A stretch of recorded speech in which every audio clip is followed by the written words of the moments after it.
Welcome back, and now for part 2. But first, a word from our sponsors. Who's this cute little guy? It's my Drac Spookling Bat plushie from Love Pollution, made by Daisy. Can I play with him?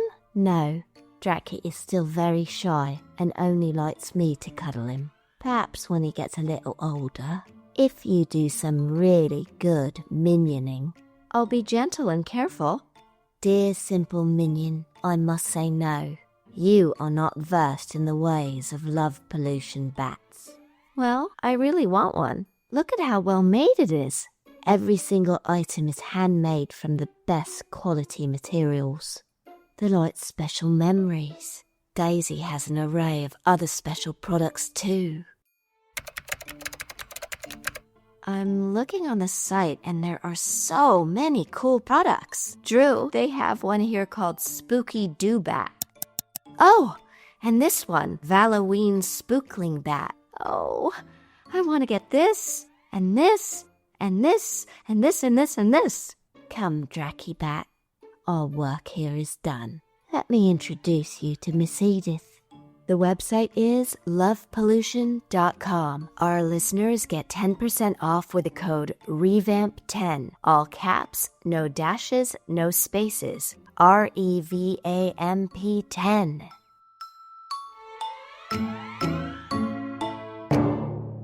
People often think one thing while saying another, or behave in a contradictory manner to what they're saying. Here their sexual exploits are being brought up, which produces a palpable flirtation between Drew and Angel. I growl and playfully chastise him with Bad Dog while cradling my dolly, which is childlike. This scene typifies their unhealthy father/sire-daughter sexually abusive relationship and the way he bonded her to him in a pernicious way. This whole episode with Drew tying him to the bed and torturing him is very S&M bondagey. Angel references the pre-show, foreplay, and taunts that she likes to be teased. He tries to emasculate Spike by saying he needs pointers, which he certainly does not. Angel's trying to rile Spike up so he'll impulsively kill Angel, foregoing Drew's cure. Buffy just discussed the use of emotions in battle and survival, and here it is being illustrated. Emotions are being pressed. I drape Miss Edith over my shoulder by her hair. Angel goes further by saying that Drew's touch reveals she hasn't been sexually satisfied. He uses the word fire, which Buffy just used. I don't chirp in straight away. My boy sparring over me like the old days is always a gas. I finally do, and Spike realizes that Angel almost got him. The lions are onto him. Little Rebecca of Sunny Hill Farm is a reference to what? I bet you know this one because it's your namesake. It refers to Little Rebecca of Sunnybrook Farm, the 1903 children's book by Kate Douglas Wiggin. The story follows Rebecca, whose vibrant and mischievous spirit transforms the lives of her aunts. My Uncle John used to call me Rebecca of Sunnybrook Farm. Aw. Uncles and aunts. More bugs. No. What kind of bugs smell the best? Oh, no. Deodorants.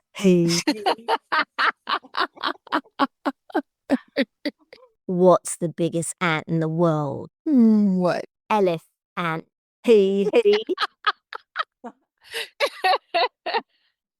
What ant is even bigger than that? Tell us. Giant. What do you call a very old ant? Antique. Ants as in relatives. It's all relative. No, as in family. Oh, like me and Jealous and Spike. Yes? Both Rebecca from Sunnybrook Farm and Buffy from Sunnydale are headstrong and brave. While Spike has a chokehold on Angel, We're snug like bugs.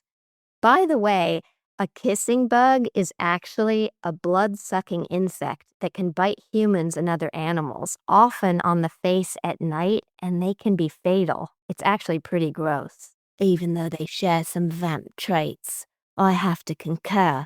They are really ugly. It's bugging. He. Stop! There's a bug in your logic. Enough. Bugger off. Okay, that one's pretty good. I am the bug man, cuckoo, cuckoo. Speaking of bugs, most specifically beetles. The beetles were spelled differently. We weren't talking about them, and Ooh, I need your love, babe. Guess you know it's true. Hope you need my love, babe. Just like I need you. Juliet, you go. ooh, I need your love, babe. Guess you know it's true. Hope you need my love, babe. Just like I need you. All together now. You too, Re-Vamptees. Ooh, I need your love, babe. Guess you know it's true. Hope you need my love, babe. Just like I need you. Hold me, love me, hold me, love me. I ain't got nothing but love, babe. 8 days a week. Woo! At some point, you just have to walk up to Dev and go, "Oh, me, love me." It's just too funny. I've got to do it. Oh my gosh. The church location is not a church. It is the historic Canfield Merino estate located in Silver Lake. It was constructed in the 1920s, the same year as its address, 1923, which is cool. For film star Antonio Marino, who later appeared in The Creature from the Black Lagoon. His wife, Daisy Canfield, was an oil heiress. She died when her car plunged from Mulholland Drive to the canyons below. After her death, the estate had many incarnations. It was a school for girls, a convent for Franciscan nuns, who later operated it as a home for young women. It has 22 rooms and sits on nearly 5 acres of land. It was renamed the Paramore Estate in 1998. Halloween H2O was shot there. It was also used as a mansion in Scream 3. Have you ever worked there? No, I haven't, but I recognize that hallway. Ooh. Also, I went to a party after a screening of Tim Burton's Sleepy Hollow that Tim hosted there. I met and sat across from James Vanderbeek right near the area where we shot The Ritual. He was lovely. James had an auction to sell memorabilia from projects including Dawson's Creek and Varsity Blues to help fund his cancer battle. The prop store auction was held from December 5th through the 7th, 2025.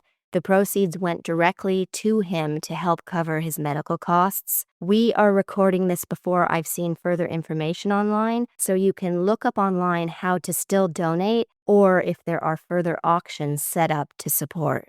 I wish we could do a curing ritual for James. I do too. That would be nice. Yeah, don't you wish life was like that? Very much so. In the ritual on the show, I ad-libbed breathlessly repeating and mouthing Spike's chant. You look like you're having an out-of-body experience. Cool. In part of his spell, Spike summons Eligor and says that he's a bringer of war. Allegedly, Eligor is a great duke of hell, and while he can cause conflict, his primary role is that of a military advisor and strategist. The three of us touch hands. We are bound together. 2 of us literally, all 3 of us figuratively. So I did something one should never do.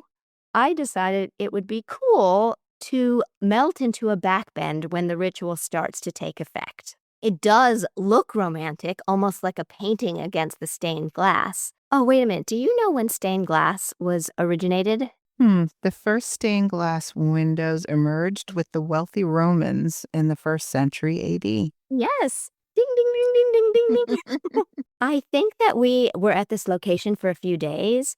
I'd have to look it up. I still have most of my call sheets in one of my Buffy boxes, but I think so. I had a friend visit me on set. I know I have at least one Polaroid from this location. Polaroids were used for continuity before cell phones. Continuity shots are so makeup, hair, and wardrobe can match exactly. You can be shooting a sequence for days or weeks, and it all has to look like no time has transpired. I love Polaroids. They're flattering and they're fun. I have Polaroids from almost every single project. Well, growing up, Polaroids were always a lot of fun, and I was thrilled when they came back into fashion. And actually, last week, I brought my Polaroid to set and just went around the trailer getting snapshots of everyone. And now they don't just have the color Polaroids, but I was taking black and white ones. So people were really happy with the way their pictures turned out. Polaroids in general have a very soft look. The film really is flattering. So I was in that back bend forever. James kept massaging my back in between takes. He really tried to help alleviate the ache. The thing with something like that is not only are you doing takes all different sizes from all different angles, but this was also a big action scene. So since we were in the background of nearly every shot, it was back bend for at least 11 hours a day. Oh, God. I learned a lesson and I never did this again, but in Fatal Reunion, which I mentioned in part 1, I did lay backwards on a part of the set after a big chase fight sequence, and I got a terrible migraine and felt really ill. Filming takes long, so being arched backwards at a steep angle for days equals no. I feel like you must have been cutting off your circulation after a while. But it looked good. And that's the most important thing. Well, isn't there that Lorenzo Lamas quote, "It's better to look good than to feel good"? Not sure I really agree with that, but movie making often you do subjugate yourself to that. Beauty is pain. So, yeah. I have a funny story about David and I being tied together. Do you want to hear it? I literally wouldn't miss it for the world. We shot the ritual before the bedroom scenes, so this was the first time David and I worked together. We'd spoken because we'd overlapped on set and we'd been at a couple get-togethers, but being bound and smushed up against one another was our hello scene. As mentioned, oh no, not the back bend again. I was gonna say the straps were really binding us, which is obvious because they wouldn't support my weight in a back bend if I knew it, if they were not practical. The first day, when lunch is called, the entire cast and crew take off really fast. Before we know it, it's literally just Dave and I left. No one had remembered to untie us. I start to call out, "Hello?" Nothing. David tries, "Hello?" Nada. We both yell, "Hello? Hello? Is anyone there? Can anyone hear us?" We get louder and louder and louder. Still nothing. Crickets. We can hear the din of people and dishes clanking from way far off. We keep yelling, eventually escalating to, "Help! Help! Help!" Finally, after another round of "Help! Help us! Help! Help!" we hear footsteps, and the art director appears. He looks shocked to see us, and thankfully, he unties us so we can get some food. Isn't that crazy? I just picture them having to reset Last Man so that you guys could get time to eat.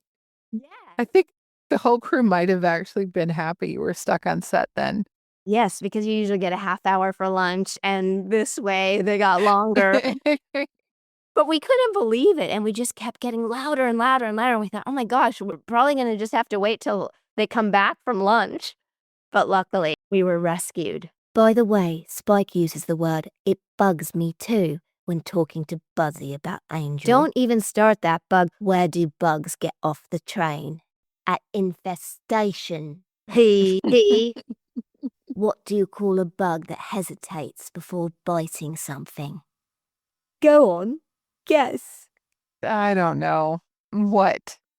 A nervous tick. Oh! Why wouldn't they let the butterfly into the dance? Why? Due to the fact that it was a mothball. Why did the fly never land on the computer? He was afraid of the World Wide Web.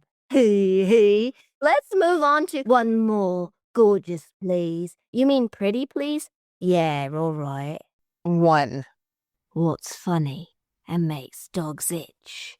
The Flea Stooges. Oh, so many Sids. So many. All delicious and Drusidalicious. I wouldn't say so. Now, don't be vicious. Again, Kendra comes in to save and battle with Buffy. A literal 1-2 punch. That one is actually a good one. Giles and the gang show up too. Xander calls Norman Larva Boy. Got a lava that. Oh, couldn't we stay with the 1-2 punch? He also calls him a big cootie. I am the Eggman. They are the Eggmen. I am the walrus. Cuckoo, cootie.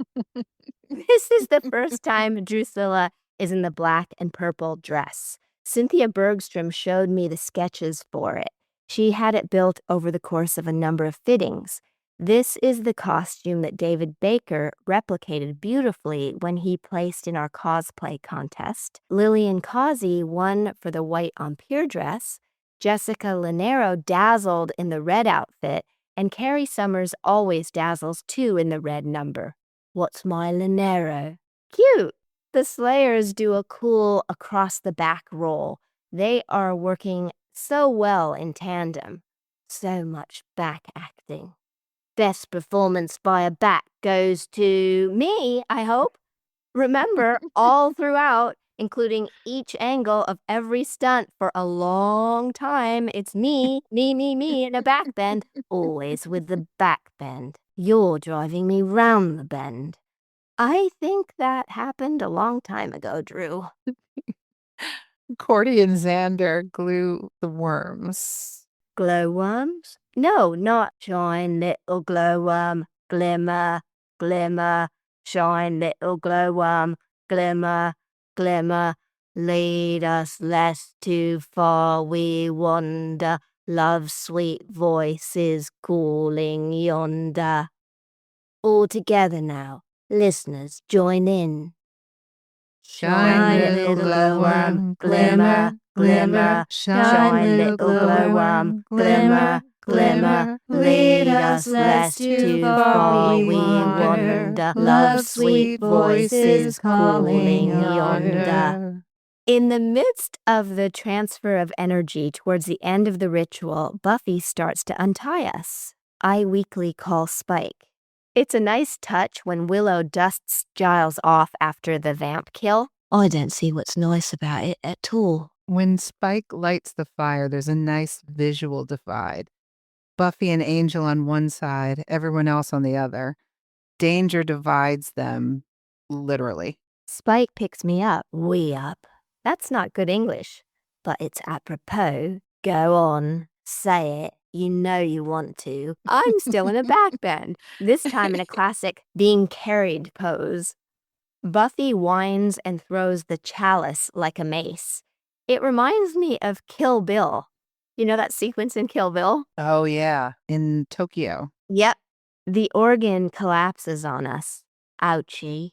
David was shirtless for so much of this episode, and it was actually very cold in there. It's a romantic tableau of Buffy and Angel as all watch through the flames. Pfft. Come on, you have to admit, I say, pfft.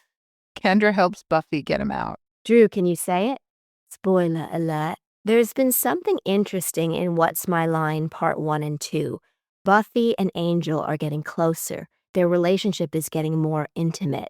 She's referring to him as her boyfriend. He's revealed his past, and they are connecting. She's trusting him more and more. But will that be a good choice?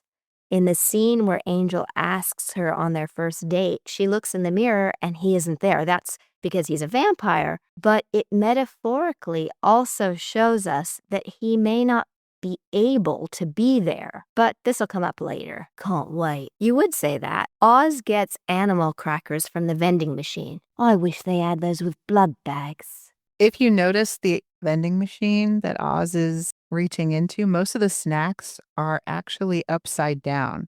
I think this marks a line through our story. Now everything is going to be upside down, or as Drew might say, topsy-turvy. Or turvy-topsy. It's a nice touch when Willow helps him open the box because of his arm, Again with a nice touch. It's behavior that shows the way they feel about one another, that a familiarity is growing and they're moving towards being a couple. I like nice touches. We know, Drew. And not so nice touches. We know, Drew. And yet you never take the hint. All the lines after Oz's compliment about Willow's smile were ad-libbed. Oz says all monkeys are French. I have to ask Allie if this is true. It's rumored that this French-speaking monkey was based on a dream that she really had. Wee monkey. Do you want to say it? Pardon my French. No. Shall we French kiss? No. You know what I want you to say. Spoiler alert. Yes. In surprise, Willow talks in French to a monkey during the dream sequence. She says, "The hippo stole your pants," which refers to this conversation where Oz wonders if the hippo animal cracker is jealous of the fact that the monkey is the only animal cracker with pants. As they walk off, we see a stuffed lion in Willow's backpack. Xander and Cordy verbally spar, then fall back into each other's arms or each other's lips. Actual sparring is so much better. And then they kiss. Again, as they kiss, the swelling, over-the-top movie music plays.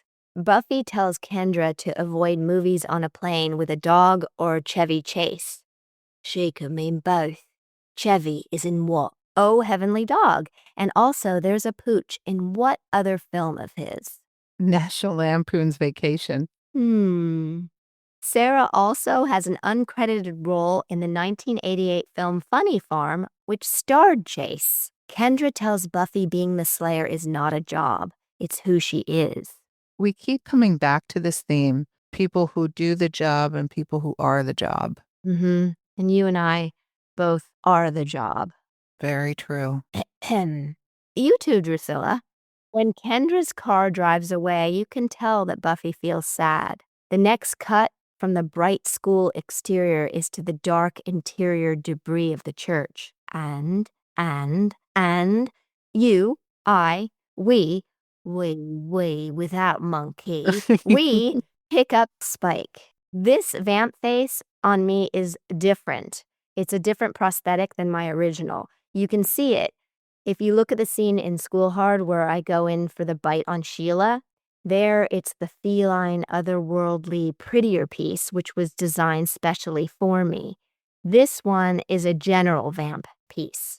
This sequence was shot on the lot in the soundstage and not at the other location. The wreckage and rubble were created. I like the Danny Elfmanish score in this bit. The way that we executed my carrying Spike is just that I'm super strong. Is actually that they had a plank on wires. He was lying on it, and I put my arms under it as if carrying him. A reversal of how he carries me before the organ falls. Go on. You know you want to. In a backbend. Although James, wisely unlike me, lies flat. Nope. This is for real. I'm back, baby. You are back and stronger than ever. So as far as the relatable theme, Buffy is considering her future or lack thereof. She doesn't have a normal life. She can't pick her job, and she may not live long. Kendra says being a Slayer is not her job, it's who she is. In fact, the very title of the show, Buffy the Vampire Slayer, illustrates this. I have always been a creative person, a storyteller, when I was a dancer, as an actress, as a director, with this podcast. It's how I communicate with and navigate the world. We've talked about this, and it is who I am. I'm very similar. I grew up enjoying being on stage and then loving everything behind the camera or behind the scenes.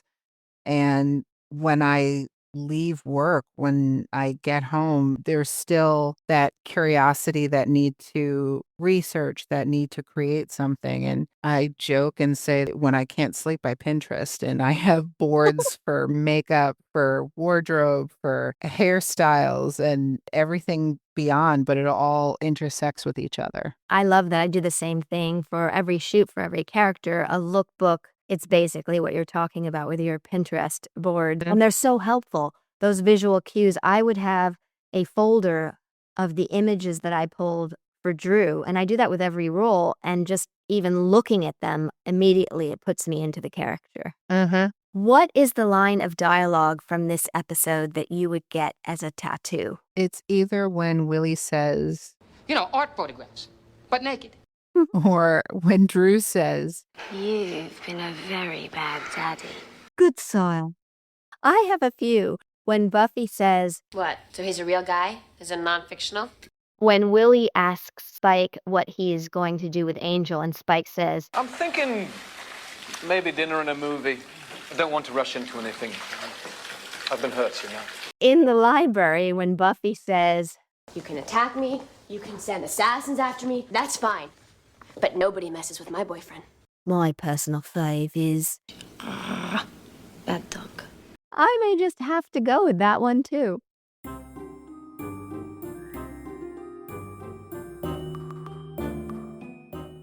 Scooby Dru. Did you replace my painting with this super cool print of the Ennis house? It's not the Ennis house. It's Angelus's mansion, my home for a while. Suited me well. Who gave it to you? Drawn with knives. Is that one of your funny asides? No, silly Billy. It's from Jennifer, my friend at Drawn with Knives. Why's it called that? She draws all of her artwork with a knife. It is dark and beautiful magic. She's a new sponsor. So the Angel Mansion print comes in either 5x7 or 11x15. Go to drawnwithknives.com. For Re-Vamped, there is a 25% discount code for the next 2 weeks. Use Re-Vamped, all caps, unlike our title, no dash, Re-Vamped, all caps, for 25% off. Well done, Drew. Not only am I a polydimensional superstar of entertainment, I'm now a titan of business too.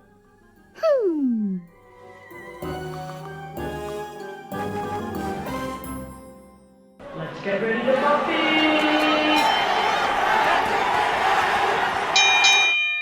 If you want to be considered as a contender for this season's trivia battle, please email revampedpod@gmail.com. Yes, be sure to include your name, where you weigh in with your number of watch-throughs, where you're located, something interesting about you, or something that you think would be good to share, and your social media handles.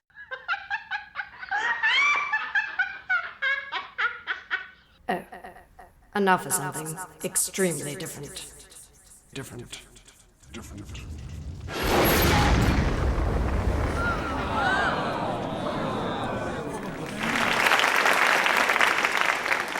the first apartment I had was on Almont Drive in Los Angeles.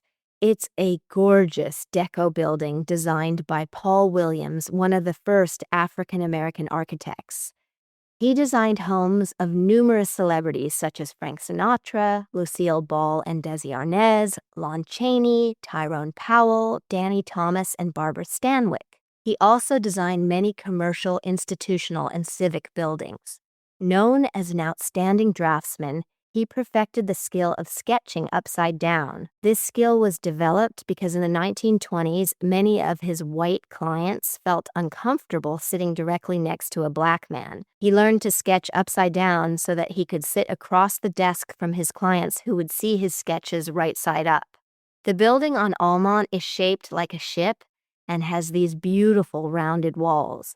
My ex-boyfriend Paul and I lived in the only apartment on the first floor.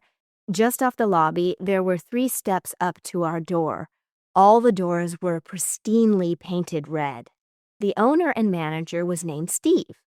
Paul and I became friends with Steve and his wife Jennifer, and then the rest of the family as it grew. It was a boutique apartment, in other words, probably 20 tenants. One was a 90-year-old woman named Opal. I would often rehearse scenes at home as well as at the 3rd Street Theater where Susan, our teacher, would give us free space. Drew, do you want to say it? Spoiler alert. Or rather, it's trigger warning. Yes, the next bit deals with some dark issues, and then it's a bit raunchy, so I want to warn anyone listening with children. I was rehearsing a David Rabe play called In the Boom Boom Room. My scene partner was David Della Rocco, who later went on to star in Boondock Saints. We once did what is called a place exercise at the theater that lasted 8 hours. I kid you not. We set up our space and took the first few hours to work separately, personalizing the space, finding out what we would each do at home when the other person was not present. Then, when we both felt ready, we segued into what we would do when we were at home together. It was amazing. We both got into the actor's studio with the scene on our first audition, and we did the scene in a showcase which ran for 2 months at the 3rd Street Theater. The scene is extremely intense. Chrissy, my character, was sexually abused. There's a point in the play when she goes to her parents. She has a choice whether to confront what happened to her or not. Her parents gaslight her and insist that it never happened. Right then, she has a choice to acknowledge the truth, who she is, what happened to her, but she chooses instead to continue the lie. It's really painful because this is the fork in the road. She could be her authentic self, or she could suppress and lie to herself. She chooses the destructive path and starts to lose her mind. She can't trust her own perception about anything since she's accepted what happened to her didn't happen. The play isn't linear, but that is the catalyst for the end. Anyway, that exercise informs so much. What happened before the scene started became my having made a special dinner that his character had not shown up for, which further propelled her unraveling. The dinner is not written in the play, but it fueled her desperation. It fueled her need. We went through many cooked chickens, which David ate a little bit like Brando did in Streetcar. And I actually used that apartment in a few different roles because it was very real and very useful to me. So this one week, we were rehearsing at my real apartment. We'd been working on this section, which escalates to a fight where my character says, "I'm sick and tired of giving you blowjobs all the time." We were going over and over that section for a few days. It was one of the transition moments in the scene. The next night, Paul and I go to dinner with Steve and Jennifer, our landlords. After we order, Steve starts to laugh and says, "I have to tell you guys something funny." His giggles are contagious, and we all start laughing as we prod him. Come on, tell us." He tells us that he came home and found Opal, the 90-year-old tenant, on the top step near our door. He sees her with her hand cupping her ear against our door. She sees Steve, and she waves him over. Shh. She hisses with her finger to her lips. She pushes his ear against the door and says, "They're always fighting." Then, with a racy grin, she adds, "It's always about the same thing, over and over and over. She's sick and tired of giving him blowjobs." Steve says that he figured out that it was David and that we were rehearsing, but he didn't have the heart to tell Opal because she was so elated. And I decided not to tell her either because she had been so gleeful.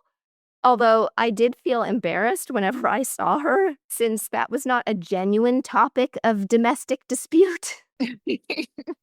But on the plus side, I guess we sounded real. It's important to be believable. So I'm going to apologize to begin with and to say trigger warning for mental illness. And it is not funny because of the woman involved. It is funny to me because of my poor interaction and lack of understanding how to maneuver the situation. Years ago, I used to work in the management office of an apartment building, and you'd have tenants come in with issues and maintenance requests and a variety of things that weren't really taxing and didn't take a whole lot of personal skills.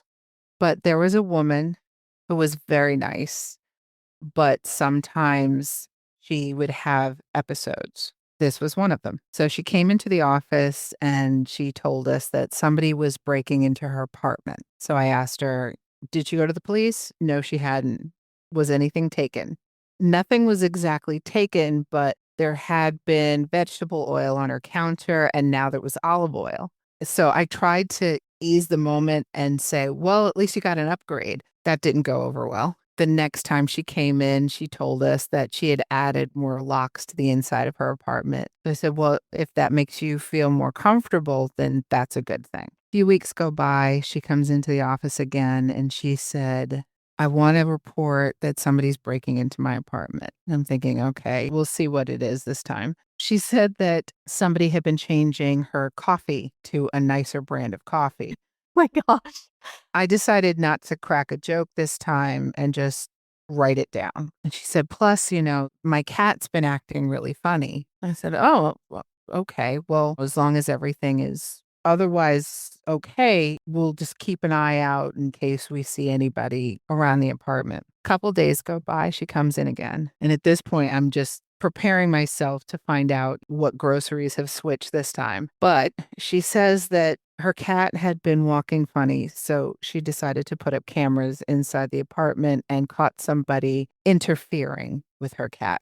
Oh my God. The whole time I'm trying to figure out the proper facial expression. Right. And I am so focused on this. Like, do I want to look horrified, angry? Like, I don't know how to process what she's saying. Right. And you don't want to offend her. Exactly. So I'm just sort of like, oh God, somebody get me out of the situation. I asked her, I said, well, did you go to the police? Yes, this time she did. And since she'd put up cameras, she took the tape to them. So I'm very interested. And I asked her, like, well, what did they say? And she said, well, they said they couldn't see the person very clearly. And so at this point, like, my arms are up in the air. Like, Clearly you or gotta at be all. kidding me. Yeah, exactly. Clearly, or Like, like there's no person recorded on I the thought somebody else was going to participate in this, so it wasn't just me. I'm preparing to go back into talking to her about her locks and everything else. And then the building manager comes around the corner and asks what's happened. So she retells the story to him. He says, what did the police say about the video? And she says, oh, they said they couldn't make out who it was. Then he looks at her dead in the eye and he says, do you think you're making this up? Do you think that this is all in your head? And she instantly, no, what are you talking about? And he slams his hand down on my desk and he says, me neither. I think this all happened. And I'm like, oh, good God, now you made it so much worse. Oh no. And then he just walks out of the room and leaves me with her. I calmed her as much as I could and spoke to her social worker, and she put another lock up on the door. But it was a situation that nobody really prepares you for. And again, the question of how to properly respond to a situation that is extremely real for the other person. Yeah. And at the same point, there's a part of you that thinks, like, what if this is all real and nobody else is believing her?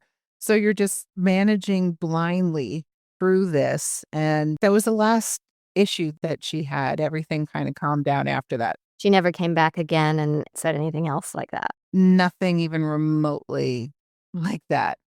But I did really wonder about the grocery switching.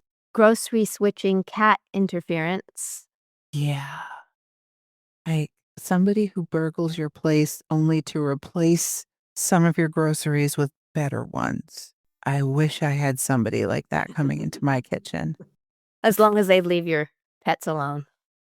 Yes. Yes, that goes without saying. You can give me olive oil, and that's the extent of it.